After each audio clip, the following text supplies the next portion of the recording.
Okay, let's be honest, we've all been there. You're staring at the clock in a meeting that feels like it's never going to end, and you're just thinking, this could have been an email. But what if I told you meetings aren't the enemy? What if they could actually be the most productive part of your day? Well, that's what we're going to do.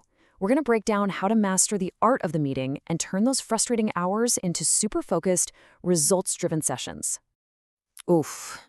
This phrase it just hits home, doesn't it? Long, unfocused meetings that go nowhere. It perfectly captures that soul-crushing feeling of watching time just tick by with zero progress being made.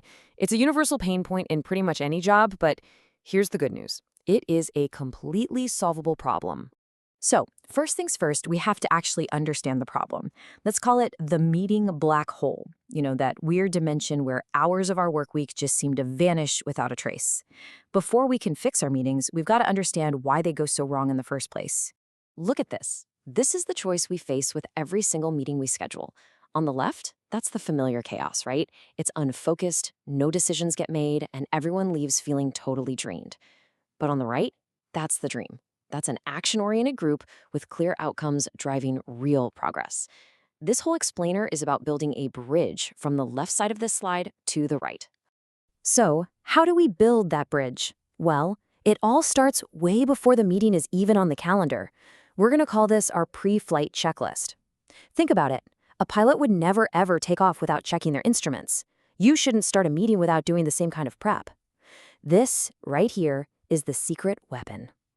And this is it. This is, without a doubt, the most important question you can possibly ask. Seriously, the most productive meeting you will ever have is the one you realize you don't even need to have.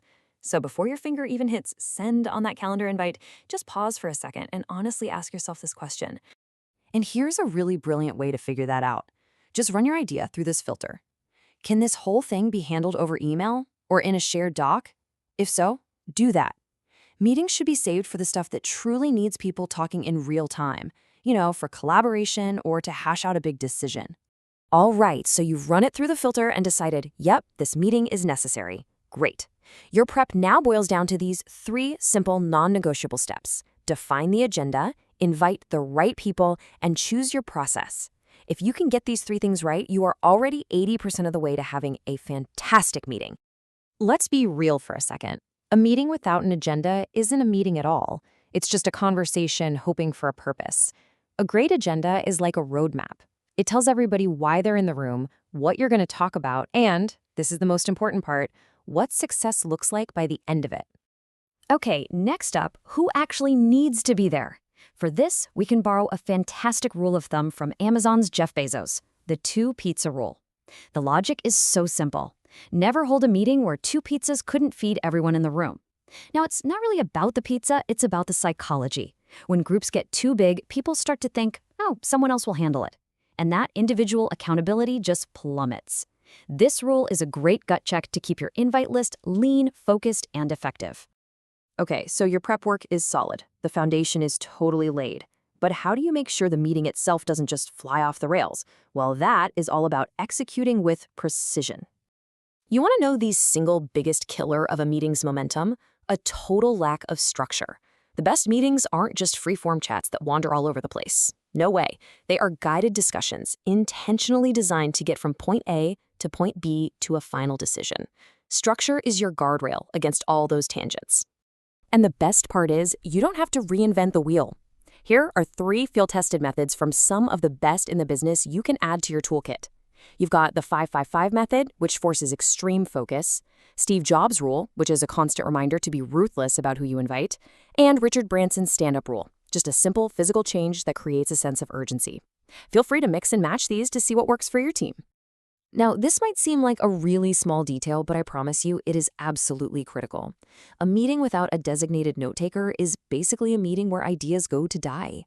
If nobody is assigned to write down the decisions and the action items, you risk the entire conversation just evaporating the second people walk out the door. Accountability literally begins with someone writing it down. And that brings us to the most important part of any meeting. The whole point of all this is to turn conversation into actual, tangible results. So let's look at how we get from talk to action. This quote really just says it all, doesn't it? The ultimate measure of a meeting's value is what it produces. If you walk away and there's no clear plan, you have to seriously ask yourself why you even met in the first place. So, to make sure that output is crystal clear, your follow-up summary, and you should always send one, has to have these 5 things. It is not enough to say, yeah, we'll look into that. The summary has to create undeniable clarity. Who is doing what and by when? That is what turns talk into traction. So after all of this, what's the one core idea you should carry with you into every single meeting you schedule or attend from now on? This is it. This is your new meeting mantra. Meetings should drive action, not waste time. Every single decision you make about a meeting, from hitting send on the invite to who's in the room to that final follow-up email, should be filtered through this simple but incredibly powerful principle.